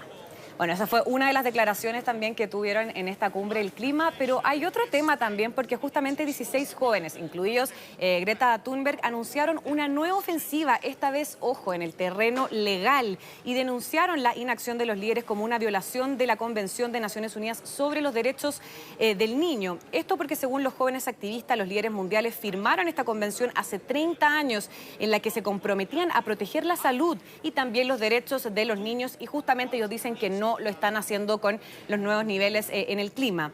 Ahora, en la práctica, esta denuncia sin precedentes, la verdad, de jóvenes de entre 8 a 17 años, está dirigida a 5 países contaminantes, entre ellos Francia, Alemania, Argentina, Brasil y Turquía. Nos preguntamos, ¿por qué no figura entonces Estados Unidos y China, que son obviamente los mayores emisores de dióxido de carbono en el mundo? Bueno, porque simplemente ellos no han ratificado este protocolo opcional del Comité de los Derechos de los Niños en Naciones Unidas. Ahora, se supone que este comité debe investigar estas presuntas violaciones y luego hacer recomendaciones a los estados para detenerlas. Así que hay Greta Thunberg presionando por todos los lados, a nivel social, en la calle y ahora también en la vía legal. Bien, y ahora seguimos en Venezuela, luego que los países que conforman el TIAR, el Tratado Interamericano de Asistencia Recíproca, pactaron identificar y sancionar a dirigentes del gobierno de Nicolás Maduro vinculados con asociaciones, actividades, ilícitas, corrupción y violación a los derechos humanos. Se trata de una medida, la verdad, que busca de alguna manera investigar, perseguir, capturar, extraditar y sancionar a estos responsables acusados, además de obviamente congelar sus activos ubicados en los territorios de los estados firmantes de este tratado. Una decisión que fue aprobada por 16 países de este tratado, con un solo voto en contra, que fue el de Uruguay, una sola abstención, que fue de Trinidad y Tobago, y una ausencia, que fue la de Cuba, porque hay que recordar que no participa de este mecanismo, pero tampoco nunca se ha retirado de este pacto, de este tratado del TIAR. Por su parte, el canciller chileno Teodoro Rivera aseguró que la resolución está orientada a sancionar económicamente a los líderes del régimen de Maduro para evitar justamente que puedan lucrar con la crisis venezolana, pero aseguró que esta solución excluye el uso de la fuerza para derrocar a Nicolás Maduro. Hay que recordar también que se trata de una institución que hace 3 años, bueno, también antes para mencionar eso, que Maduro también este martes aseguró que los diputados chavistas van a justamente regresar a la Asamblea Nacional, que recordemos preside Juan Guaidó y es la única institución en Venezuela que está controlada por la mayoría, y es justamente lo que yo les iba a decir, que es la institución de la que el chavismo se retiró hace 3 años al considerarla en desacato, pero ahora, según Maduro, regresaron o quieren regresar los diputados del PSUV justamente para poder promover el diálogo. El TIAR, ¿no? Tan controversial que aquí ni siquiera hay consenso, por ejemplo, en los políticos chilenos. Ya el ex canciller José Miguel Insulza lo dijo acá en Mega Noticias Prime, encontraba que era prácticamente aberrante haber convocado el TIAR, porque el TIAR lo que supone es el uso de la fuerza o posibilita el uso de la fuerza en el caso... Aunque sea el último recurso. Aunque sea el último recurso, queda esa ventana abierta. Claro. Y eso es lo peligroso, que amparado en ese tratado, no solamente vayan por las sanciones. Chile ha dicho, en todos los tonos, la Cancillería, de que va a abogar siempre porque no se use la fuerza, sino una salida pacífica, pero hay otros actores que pueden ver... Hablemoslo bien, Estados Unidos puede ver en esto una ventana abierta nunca lo ha para una tampoco. intervención. No, lo que está haciendo aquí la OEA es entregarle un free pass en el caso de que lo quiera hacer. Y eso es lo que preocupa a algunos sectores, aunque Chile ha dicho que su postura es otra. Evidentemente es complicado. Se están aplicando sanciones, lo que tú nos estabas contando. Pero si esas sanciones no funcionan, ¿qué va a pasar en el futuro? Eso puede ser. También se podría, otro de los puntos o otro de los escenarios que se conversaban eran los posibles bloqueos a nivel marítimo o aéreo. Que, por ejemplo, una persona que quiera ir a la Isla Margarita, que es un lugar muy turístico, no va a poder porque va a estar todo bloqueado. O, por ejemplo, incluso se podría cerrar el espacio aéreo y todos los países... Ningún avión que vaya o venga de Venezuela podría pasar por la soberanía aérea, por el espacio aéreo de ninguno de los países tratantes. Por lo tanto, claramente ya son otro tipo de presiones. Yo creo que en primera instancia, por lo general, siempre presionan con sanciones económicas y obviamente van a ser a los dirigentes principales de más arriba de la cúpula chavista. Después, bueno, no sabemos qué va a pasar porque hay varias contradicciones entre algunos actores del TIAR y otros actores del TIAR. Por lo tanto, estas son solamente las primeras medidas que se están tomando sobre este tema. Y es súper complicado porque al final las sanciones sobre los jerarcas del régimen, uno dice, bueno, ok, son los jerarcas del régimen, son los que están llevando a esto, ¿no? Pero cuando las sanciones van en la otra dirección que tú decías, bloqueo marítimo, es decir, ningún barco cargado de trigo puede llegar a Venezuela, por ponerte un ejemplo, o cargado de caña de azúcar si viene de Cuba, o al revés, sacar petróleo para vendérselo a otros actores, evidentemente va a generar un problema humanitario mayor hacia el interior de Venezuela. Claro, va a empeorar la crisis. Ese es el asunto. Entonces, es súper delicado, digamos. Hay que ser muy equilibrado en el tema de las sanciones, no es llegar y cortarlo todo. No, es verdad. Bien, y ahora nos vamos a Reino Unido luego que la Corte Suprema de ese país decretó ilegítimo, nula y sin efecto la decisión del primer ministro británico Boris Johnson de suspender el Parlamento durante 5 semanas. La verdad acá es que se trata de un duro revés para Johnson, considerando que desde un principio la oposición británica había considerado que la medida de Johnson buscaba reducir los márgenes de debate parlamentario para asegurar justamente la salida del Reino Unido de la Unión Europea con o sin acuerdo el próximo 31 de octubre. El tema es que la suspensión fue aprobada por la propia reina Isabel II, quien a petición de Johnson aceptó justamente esta solicitud, considerando que su rol es ser, recordemos, una neutral jefa de Estado y debe seguir el consejo, por lo general, de su primer ministro, como lo ha hecho durante toda la historia, y como también se lo exige también la propia Constitución británica. Por su parte, Johnson aseguró que no está de acuerdo con este decreto de la Corte Suprema, pero dijo que sí que es un veredicto que sí van a respetar. Y además aseguró que tras su discurso en la Asamblea General de Naciones Unidas, porque recordemos que está en Estados Unidos, va a viajar de regreso a Reino Unido para ver qué pasa con este enorme bomba política que se está viviendo en estos momentos en Reino Unido. Y dentro de las primeras reacciones, bueno, tenemos la del líder del Partido de los Laboristas, el opositor Jeremy Corbyn, quien pidió al premier que reconsidere su posición al frente del gobierno, es decir, derechamente le pidió que su renuncia, mientras que Johnson le respondió a Corbyn que estaba diciendo cosas completamente ilógicas y que lo más sensato es llamar a elecciones en Reino Unido. Así las cosas en... No sé, dio la sensación de que Boris Johnson había movido su reina para poder empezar a hacer el jaque y al final se le vino encima. Se le cayó el tablero, José. Claro, y lo tienen en jaque inmóvil. Todavía no mate, vamos a ver qué pasa. Vamos a ir mañana, sería un día clave también en Reino Unido y vamos a ver todas las repercusiones que trae este nuevo decreto por parte de la Corte Suprema. Bien, y ahora terminamos en Sudáfrica, luego que el príncipe Harry, su mujer Meghan Markle y también su pequeño hijo Archie realizaron la primera visita oficial en familia y lo hicieron a ese país. Su primer destino es la localidad de Nyanga, donde fueron recibidos, como vemos, por un grupo de niños y de mujeres y también por un grupo de música y danza tradicional, donde de hecho vamos a ver que la duquesa también acompañó con unos breves pasos de baile. A ver si podemos escuchar un pichintún la música.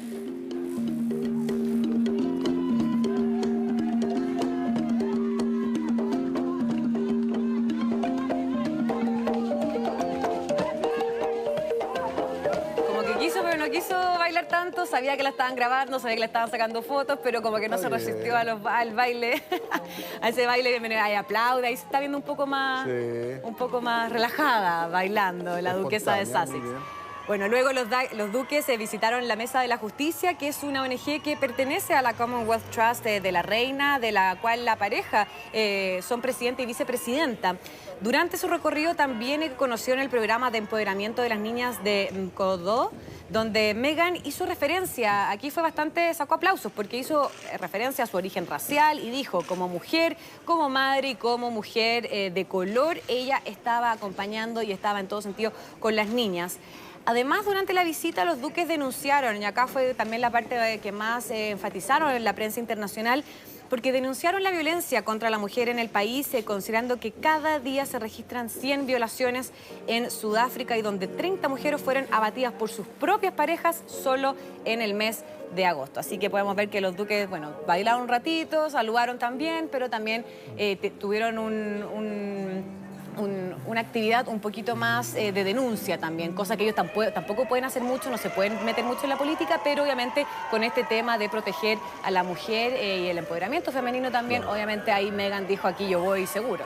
Y es algo que además no levanta polvo desde lo político puro, sino que tiene que ver también con un tema social. Sudáfrica, si no es el más, debe estar entre los 3 países que tienen una mayor tasa de violencia física, es decir, de violación con las mujeres. De hecho, el presidente del país, Cyril Ramaphosa, decretó la semana pasada un plan de emergencia también para ver el tema social y cómo proteger de una manera más eficiente a las mujeres en el país.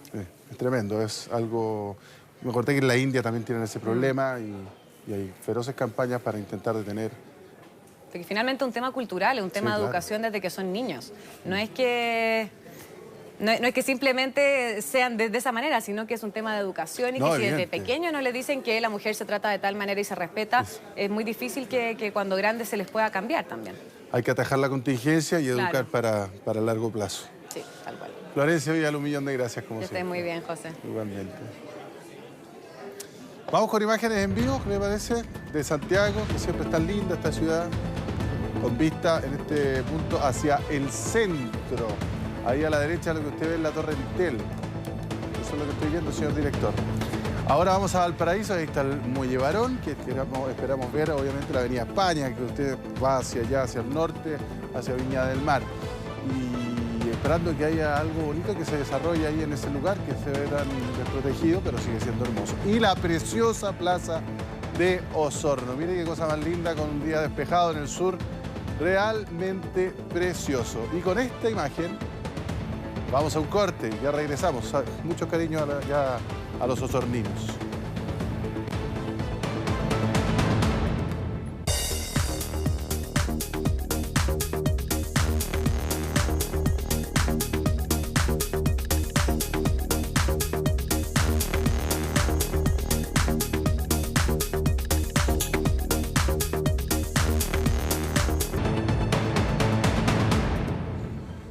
Bueno, se lo anticipábamos en minutos. El presidente de la República, Sebastián Piñera, dará un discurso frente al Pleno de la Asamblea General de las Naciones Unidas en Nueva York. En la misma instancia, el mandatario de Brasil, Jair Bolsonaro, le habíamos contado, ¿no?, aseguró que es una falacia decir que la Amazonía es patrimonio de la humanidad o que se trate de uno de los pulmones del planeta. Maribel Retamal nos va a ampliar esta información desde Nueva York. Maribel, buenas tardes. Hola, ¿qué tal? Muy buenas tardes a todos ustedes desde la ciudad de Nueva York, en la sede de Naciones Unidas, donde me encuentro y donde se está llevando a cabo, está en pleno proceso, en pleno desarrollo, la 74 Asamblea General de Naciones Unidas, donde han llegado los máximos líderes mundiales. También vimos llegar a la alta comisionada para los derechos humanos de la ONU, Michelle Bachelet, y por supuesto también el presidente Sebastián Piñera, que en el día de ayer recibió un importante premio Ciudadano Global, esto por sus aportes en la colaboración para detener el calentamiento global. Hubo una ceremonia en el día de ayer, palabras también del mandatario donde dice claramente que esta es la lucha más importante de nuestras vidas. Claro, premio que recibe entonces el presidente Sebastián Piñera, que en el día de hoy estuvo en el plenario de esta Asamblea de Naciones Unidas, donde el primero en exponer, en entregar su discurso fue el presidente Jair Bolsonaro, que debuta en esta Asamblea de Naciones Unidas. Un discurso polémico, él se refirió a estos incendios en la Amazonía que tiene relación con esta ayuda que le brindó el G7 y que él no quiso recibir, esto argumentando de que Brasil era un país soberano. Él dijo claramente, la Amazonía no es un patrimonio de la humanidad, no hay incendios en ese lugar. Pasemos a escuchar entonces el tono y las palabras de Jair Bolsonaro, el presidente brasileño acá en Naciones Unidas. La Amazona no está siendo devastada, tampoco está siendo consumida por el fuego. Claro, tras este discurso de Jair Bolsonaro hubo una actividad, un compromiso que firma el presidente Sebastián Piñera junto al ministro de Holanda. Esto para combatir el calentamiento global. Fue en esa instancia donde le preguntamos al presidente Sebastián Piñera qué le habían parecido estas palabras de Jair Bolsonaro con respecto a la Amazonía. Esto considerando de que en el día de ayer el presidente Sebastián Piñera junto a Emmanuel Macron lanzaron una alianza para la reforestación de bosques tropicales. Pasemos a escuchar las palabras del mandatario. Primero, hay que proteger y conservar mejor los bosques tropicales. El segundo principio es que se debe respetar la soberanía de los países, y eso está fuera de toda duda. Pero lo tercero, se requiere colaboración internacional, y por tanto yo creo que esos tres principios satisfacen perfectamente lo que he escuchado ayer en el encuentro a la cumbre por los bosques lluviosos y lo que escuché hoy día del presidente Bolsonaro. ¿Qué pasa Evitó entonces polemizar con el presidente Jair Bolsonaro. Tras la intervención del mandatario brasileño vino la otra exposición muy esperada de esta asamblea. Me refiero a las palabras del presidente norteamericano Donald Trump. Él se refirió a esta guerra comercial que tiene su país con China y también abordó la situación de Venezuela. Dijo que Nicolás Maduro era una marioneta cubana y además envió un mensaje a todos los venezolanos. América está detrás de ustedes. Pasemos a escuchar al presidente Donald Trump. El dictador Maduro es una marioneta cubana, protegido por guardaespaldas cubanos, se esconde de su propio pueblo, mientras que Cuba se aprovecha de la riqueza petrolífera de Venezuela para mantener su régimen. A las 13 de la tarde, hora chilena, se espera la intervención del presidente Sebastián Piñera en un discurso que tendrá 13 focos. La urgencia para combatir el calentamiento global, también terminar con la guerra comercial entre China y Estados Unidos y también, por supuesto, la situación de Venezuela, donde hará un llamado para defender la democracia regional. De todo esto le vamos a estar informando, por supuesto, en la edición central de Mega Noticias. Muy buenas tardes a todos ustedes. Perfecto, Maribel, muchas gracias, estaremos atentos.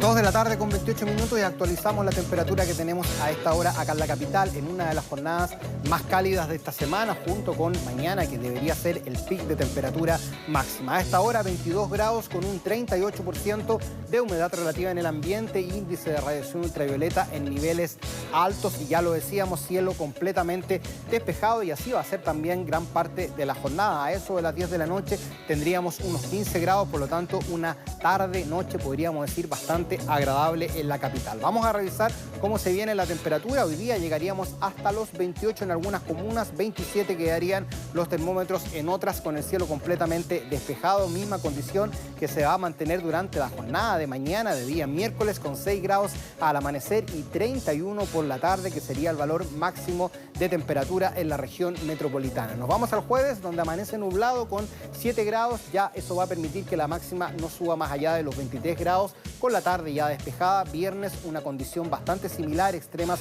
de 8 y 22 grados, también la mañana nubosa y la tarde completamente despejada. Hacia el fin de semana nuevamente podrían volver a subir las temperaturas. ¿Le parece que vamos a revisar algunas ciudades de nuestro país, cómo se viene esta tarde de día martes?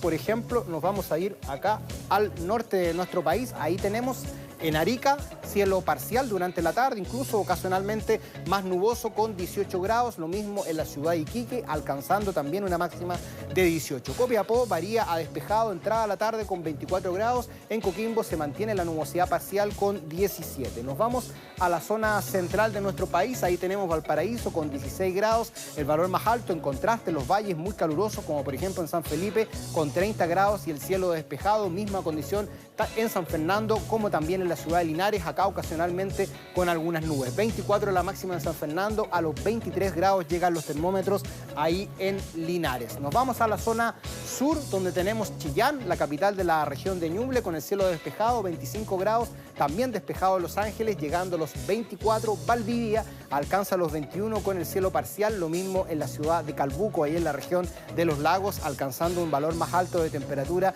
de 16 grados. Y nos vamos ahora a revisar el extremo austral de nuestro país, las regiones de Aysén, también la región de Magallanes, tenemos Coyhaique con el cielo mayormente nuboso y 13 grados, Punta Arenas con chubascos dispersos y una máxima de 11, misma condición en Puerto Williams y el valor más alto de temperatura alcanza los 8 grados. Los invito a revisar nuestros territorios insulares, nos vamos a Rapa Nui, a Juan Fernández y a también el territorio antártico chileno. Ahí tenemos a Rapa Nui, mayormente nuboso, ocasionalmente con algunos chubascos, no se descartan algunas tormentas eléctricas, 21 grados el valor más alto de temperatura, cielo parcial en Juan Fernández alcanzando los 15 grados y en la Antártida chilena todo el día bajo cero con chubascos de nieve. Esa es la información del tiempo por el día de hoy. Recuerde que mañana altas temperaturas entre la región de Valparaíso y la región de O'Higgins principalmente. Que tengan muy buenas tardes.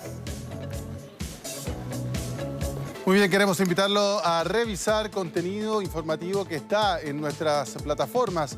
Mire, la Fuerza Aérea de Chile, la FACH obviamente, informó que este martes logró rescatar a 3 tripulantes de una embarcación polaca que había quedado atrapada en el hielo en la Antártica. El trabajo se hizo luego de recibir un llamado de emergencia por parte del jefe de la estación de Polonia, que notificó que la nave había quedado a la deriva y atrapada en el hielo tras presentar una falla de motor, lo que le impidió continuar con su navegación. Según informó la institución, la operación se realizó con un helicóptero Bell 412 y su tripulación de dotación de la base aérea antártica del presidente Eduardo Frei Montalva, que efectuó una misión de búsqueda y salvamento aéreo a 15 millas al este del aeródromo Teniente Rodolfo March. Para conocer todos los detalles de este operativo, no dude visitar nuestro sitio web www.meganoticias.cl.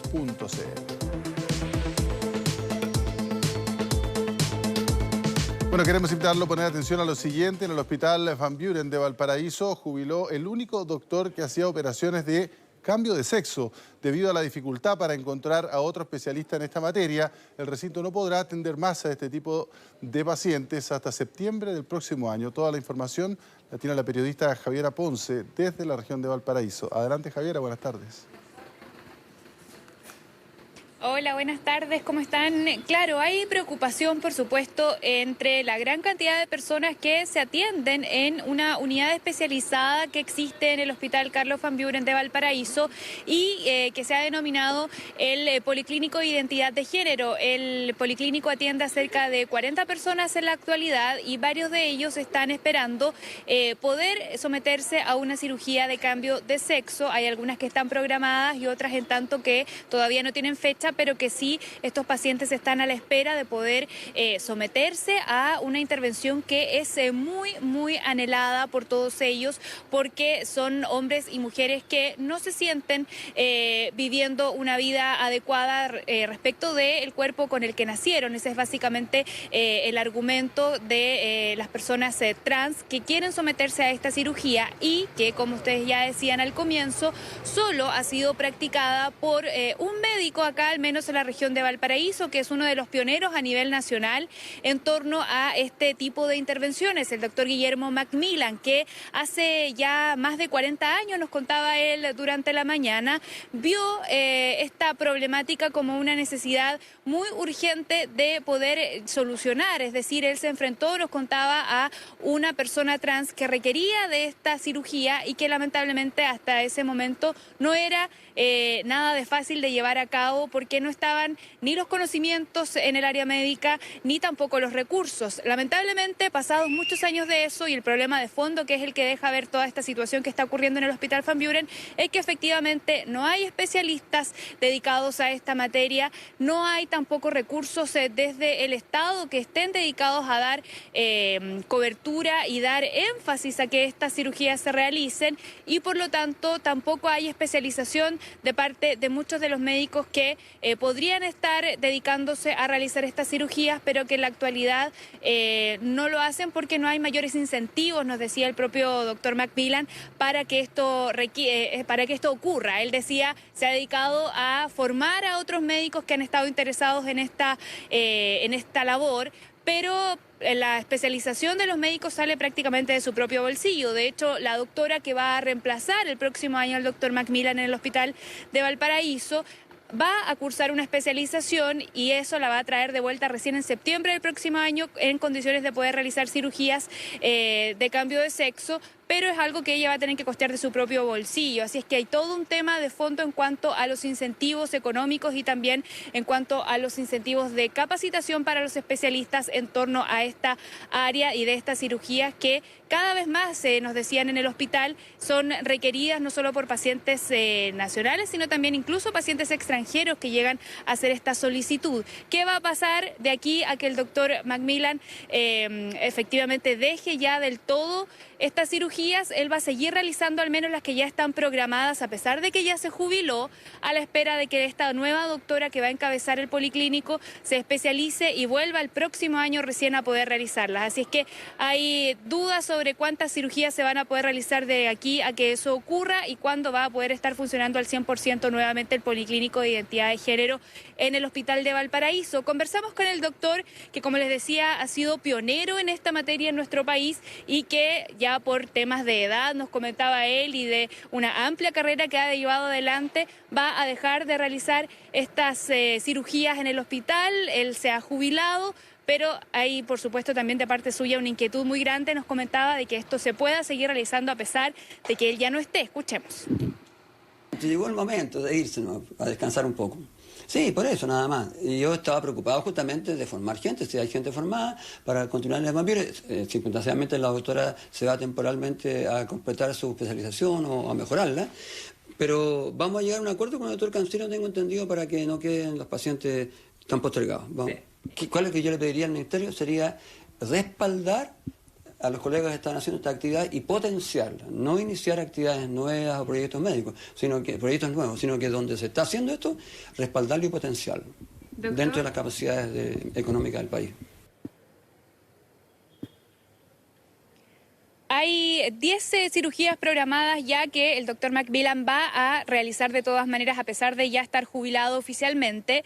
Pero la duda queda entre los pacientes que están a la espera de una cirugía y que lamentablemente no van a poder realizarla acá en Valparaíso al menos. Lo que han respondido desde el Ministerio de Salud y desde el mismo hospital también es que van a buscarse los mecanismos para que estas personas, estos pacientes, puedan ser derivados a otros centros del país que sí realizan estas cirugías, para que mientras no haya un especialista abocado a estas labores en Valparaíso, de todas maneras reciban cobertura. Conversamos con el ministro de Salud y por supuesto también con la dirección del Hospital Van Buren, quien están a cargo de cómo se vaya a llevar a cabo toda esta labor y estas cirugías mientras no haya un médico a cargo. Escuchemos.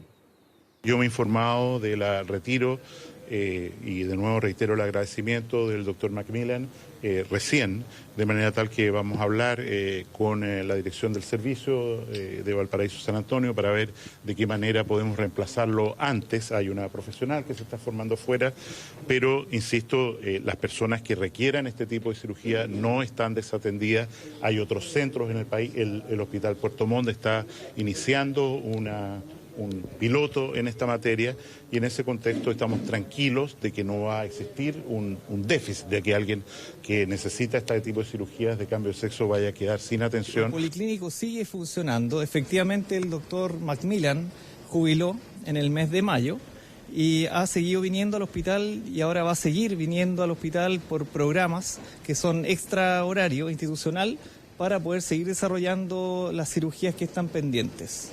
No estamos en capacidad de programar durante el año 2019 y hasta septiembre del 2020, puesto que como hospital hemos apostado a la formación de la doctora Melissa Cifuentes, quien se va a Estados Unidos a formar durante un año en genitoplastía.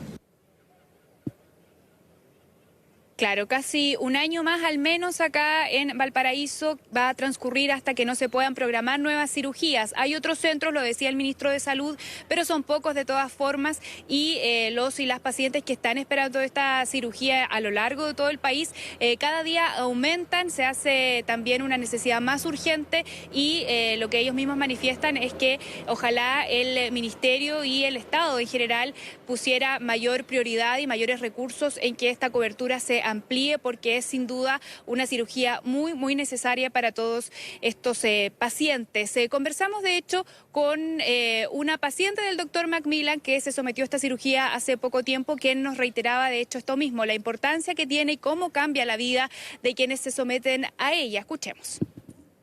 Con todo esto todavía yo no conocía al doctor, lo había escuchado más que nada de oídos, digamos, hasta que un día ya me tocó hablar con él y conversamos del tema y con la ansiedad tremenda para poder realizar luego este cambio, que me ha cambiado la vida. Eso, ¿cuál es la importancia? Está primero Valparaíso, digamos, como hospital base con respecto a esto, y se sumó ahora el Sotero del Río y el Hospital de Concepción, si no me equivoco, hasta donde yo sé. Pero igual hace mucha falta más médicos con esta especialidad porque es mucha la necesidad. Claro, es el llamado transversal de pacientes y también del propio médico que ahora ya está jubilado, como lo hemos venido contando, el doctor Macmillan, que ha sido uno de los primeros en nuestro país en realizar estas intervenciones, pero que hace también este mismo llamado, y la conclusión es la misma en el fondo, a darle mayor prioridad a este tipo de cirugías y ojalá a que mayores recursos y mayores especialistas también estén capacitados para realizarla en todo el país. Perfecto, Javiera, 1 millón de gracias por tu reporte. Que tenga buenas tardes. Bueno, les vamos a hablar ahora de cómo mejorar su vida. Fíjense que investigadores chilenos crearon un parche con plantas nativas que logra cicatrizar rápidamente. Se trata de plantas endémicas con potentes propiedades curativas y de todo eso nos va a hablar, como siempre, Carola Besamar. ¿Cómo estás? Bien, pues contenta de traer una nueva innovación del científico chileno. Estamos hablando de 2 plantas. Una de estas es la murta, que es un berry, ¿no? Parecido al arándano, que tiene múltiples preparaciones en la cocina, en la gastronomía, y además destaca por su poder antioxidante, es decir, preventivo a largo plazo de una serie de patologías. Lo mismo ocurre con la nalca, una especie vegetal que es considerada por el pueblo mapuche como una planta sagrada. Es utilizada frecuentemente en su dieta y en medicina natural para fortalecer el sistema inmune. Maite Rodríguez, José, es doctora de la Universidad de los Andes, y Sadi Rodríguez, química del Centro de Investigación de Polímeros Avanzados, que es el CIPA, y ellos empezaron a investigar en el 2010 las propiedades de estos 2 frutos y plantas respectivamente, que son endémicos de Chile. Vamos a escuchar a Constanza Sabando, ella es bioquímica del centro, para entender bien cómo funciona este parche innovador. Estas plantas tienen capacidad cicatrizante, antiinflamatoria y antibacteriana. Realizamos una cuantificación de polifenoles para ver la capacidad antioxidante de estos extractos, y luego de hacer este film, este parche para heridas, lo probamos en un estudio clínico, fase 1 para evaluar la seguridad y fase 2 para evaluar la eficacia. De estos estudios se pudo comprobar que nuestro apósito, comparado con un apósito comercial, logró reducir el grado de severidad de la lesión y así también el tiempo de curación de la herida. Carola, un par de preguntitas. ¿Pudieron constatar que es más rápido? Y además, ¿qué otras características tiene la nalca, que es una planta que conocemos bastante poco? Cierto. Bueno, en las pruebas clínicas que han hecho han tenido este resultado que es fantástico. Cicatriza mucho más rápido. Y en la nalca estamos hablando que es una de las 103 plantas medicinales reconocidas por el Ministerio de Salud. En cuanto a sus usos etnomedicinales, también hay que agregar que se utiliza mucho para aliviar dolores menstruales, alteraciones sanguíneas. La infusión la utilizan incluso en la medicina mapuche para disminuir fiebre, también para fortalecer el sistema de defensa. Aquí la investigadora del CIPA nos cuenta sobre los usos en la piel, los usos cutáneos. Escuchemos a Sadis Rodríguez. Justamente las lesiones cutáneas son las patologías que podría combatir. Ayuda a la generación de óxido nítrico, un radical que está comprobado que tiene que ver con la angiogénesis, que no es otra cosa que la generación de nuevos vasos sanguíneos. ¿Y este parche puede utilizarse en cualquier tipo de herida? Mira, conversando con los especialistas nos decían que han probado con éxito también en quemaduras, pero aún falta investigación. Aquí nos explica principalmente qué pasó con el estudio clínico y cuál es el resultado en pacientes postrados, por ejemplo, muchas personas de la tercera edad o incluso gente que ha tenido un accidente, ¿no? Y que pasa un largo tiempo y después tiene problemas serios en la piel. Escuchemos al especialista. justamente orientado al tratamiento de las úlceras por presión y que son las personas que más lo padecen, son aquellas personas que están postradas. Bueno, y existen otros beneficios de este parche natural y muy coherente a la necesidad de todos por estos días, que es cuidar el planeta y reducir la contaminación. Aquí nos explica especialista del instituto, también del centro, es Walter Ide, qué pasa con este material. Escuchemos.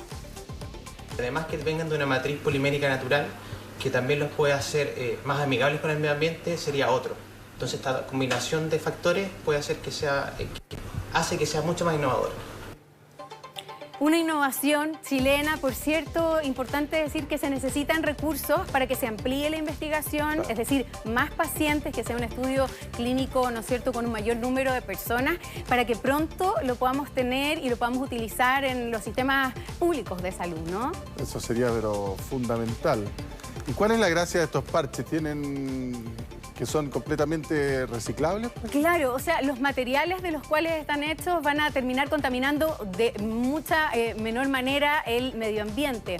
En relación al estudio clínico que ya se hizo y los que vendrán en un futuro, es importante destacar a que tal vez la empresa privada pueda interesarse en esto y apoyar de una mejor forma, ¿no es cierto?, económicamente, porque me decían los especialistas que incluso podrían desarrollar cremas y otras aplicaciones. Así que esperamos tener pronto noticias. Y en cuanto a los beneficios medicinales de la nalca o la murta, en el sur de nuestro país, José, lo conocen muy bien. No solo, ¿no es cierto?, porque la sabiduría mapuche lo ha usado ancestralmente, sino que recolectoras lo utilizan, por ejemplo, desde las raíces. Preparan infusiones y, ¿para qué decir la gastronomía, que es espectacular? ¿Te habrías imaginado alguna preparación, o no sé si has probado la murta en tu mesa?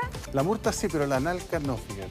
Ya hacen preparaciones más bien como te decía, en guisados, o las raíces las hacen las tienen como en una infusión para hacer tratamientos más bien vinculados a la etnomedicina. La receta que estamos viendo es con lo que tú ya has probado, que es la murta. Y la murta, como tiene un sabor muy rico y parecido al arándano, en postres queda deliciosa, la consistencia es muy rica. Esta es una mezcla con cacao, con avena, para que usted también se incentive en su casa y pueda utilizar este fruto que destaca por su calidad antioxidante y que ya hemos aprendido que ayuda a proteger las células finalmente a largo plazo dentro de una dieta balanceada.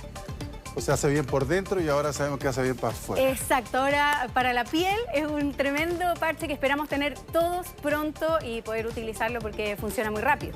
Excelente. Carola Benzemato, un millón de gracias. Gracias a ustedes, que estén muy bien. Chao, chao. Bueno, queremos compartir con ustedes un dato útil.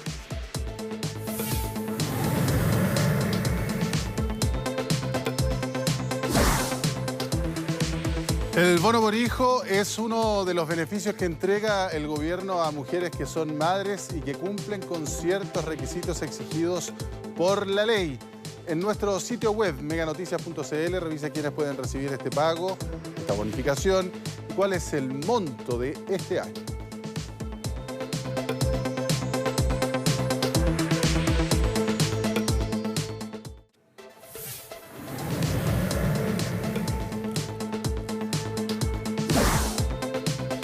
Muy bien, ¿qué le parece si revisamos un dato útil?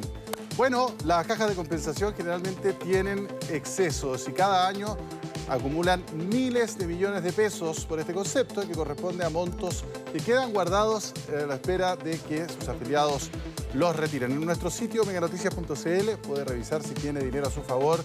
Además, obviamente, sepa cómo cobrarlo. Esa platita, usted sabe, siempre viene bien.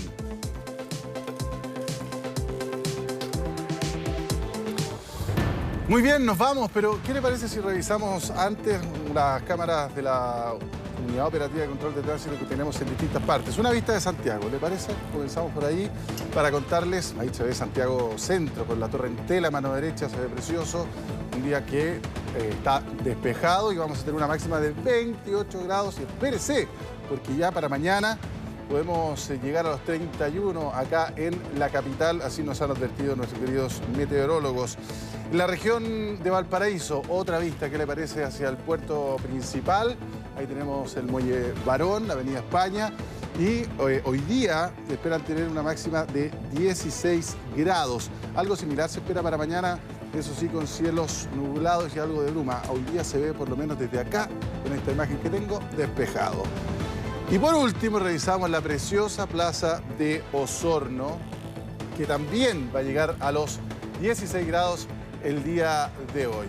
Con esta maravillosa vista de esta ciudad de la región de los lagos, nos despedimos tremendamente agradecidos de su compañía y, por supuesto, invitándolos a que nos acompañen en nuestra programación de Mega. Muchas gracias, señor director, don Juan Pastén, aquí, que me muestra estas imágenes para compartir con ustedes. Que estén muy bien, buenas tardes.